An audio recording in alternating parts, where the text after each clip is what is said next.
Hi YouTube. The first thing I want to say, someone has brought up a couple of times the fact that there's a sound often when I do a direct upload like this that sounds like a train. I have no idea where that's coming from. I live a mile or two from train tracks, and they usually only come late in the afternoon or late at night, so my computer's doing something. I'm sure it has to do with my sound levels or something. I have no idea. Um, it's a relatively new phenomenon, but I don't know what that is. Anyway, on to more of the problem. And please forgive me, I'm very tired right now, and I've been doing a lot of reading of these links I'm going to be giving you, and I will try to give you a brief synopsis on each one. I'm actually going to start with my last link concerning the 3.8% tax that you will have to pay when you sell your home that was shoved into the health care bill. As I understand it, it's really not as bad as some would lead you to believe. It's only 3.8% if your house is worth, more than 250 or 200,000. Anyway, I have the link and it goes into the actual numbers. It isn't that it isn't true, it's just that it's not quite as bad as they make it sound. If you sell a $100,000 house, as I understand it, you will not have to be paying a tax, at least as it stands right now. However, in investigating that one, I came across several other lovely taxes that were hidden in the healthcare bill. For instance, if you like to go to a tanning salon, you're now going to pay a 10% tax for that privilege. And there are other taxes on healthcare that don't affect most people. But anyway, I've put a link, and yeah, there's all kinds of things that they snuck in there. Imagine that. Now on to more things. The National Ocean Council was formed, and that's going to give our lovely government more control over our waterways. As I understand it, there's, I think, 30 ports that will be affected. Ports may not be the right word, but anyway, once again, the link is there. I think this fits in very well with the post I made a while back concerning the executive order that was signed um, with the waterways. I don't know. Go back and look at it. I really can't remember. There's so many things anymore. One after another.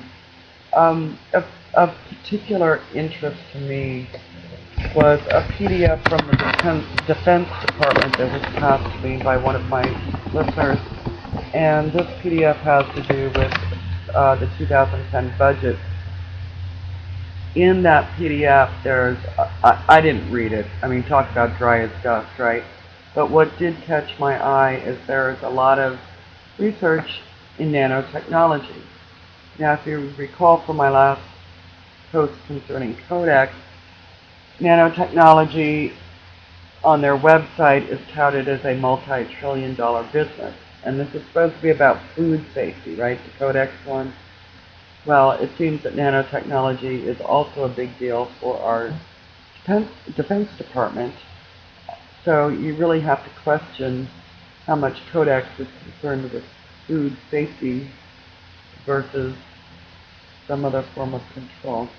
So the PDF is there. If you feel like really coming through it, how about it? I would love to get anyone's take on it. I just found that interesting. I also saw a bit from a video. I'm sorry I don't remember the user's name, but I have linked the video here.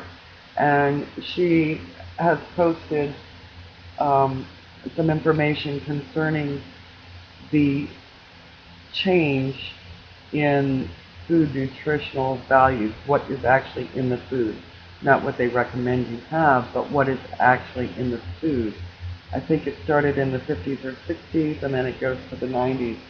And you can see how the nutritional value has steadily decreased over that time. Now, something that has increased is, in a lot of them, is the riboflavin and starts with an N. I'm not going to go back and look for it. My brain is blanking on me right now. But I'm already 5 minutes into this, and I don't want to have to start over again. Nitrate. It's not nitrates, but and it's not nitrogen. But anyway, when you look at the chart, you'll see what it is. Niacin, maybe? Anyway, my question to people who might be better up on these things than me is, since that seems to be one of the only things that has gone up, is there a reason why that would be detrimental, or can anyone figure out why, when everything else is going down in nutritive value, that particular nutrient would go up? So I found that particularly curious.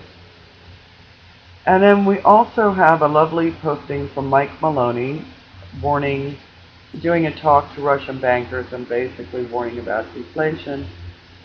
It was only the first part. He's supposed to upload the second part today, though I've not seen it yet. But I thought that was pretty interesting, trying to help them preserve their wealth. While also looking at a site, I came across an interesting post concerning gold that's put out by the official Russian bank, whatever it be. It's like their Fed or something. And it is the only gold that, as a Russian, you can buy coins to invest in. Well, it seems these coins are coming up rusty after a couple of years. So there's speculation as to exactly what's going on with these rusty Russian gold coins. Let's see, what else do we have? Oh, there's some speculation about, in the past, pole shifts being rather quick rather than shorter. Rather quick rather than long, taking thousands of years or whatever, and I thought that was kind of interesting also, so I put a link to that. So I know it's a ton of links. I know that there's a lot to look at. It's part of the problem. I don't know that it even matters. But that's all I got for you for now. Take good care, folks.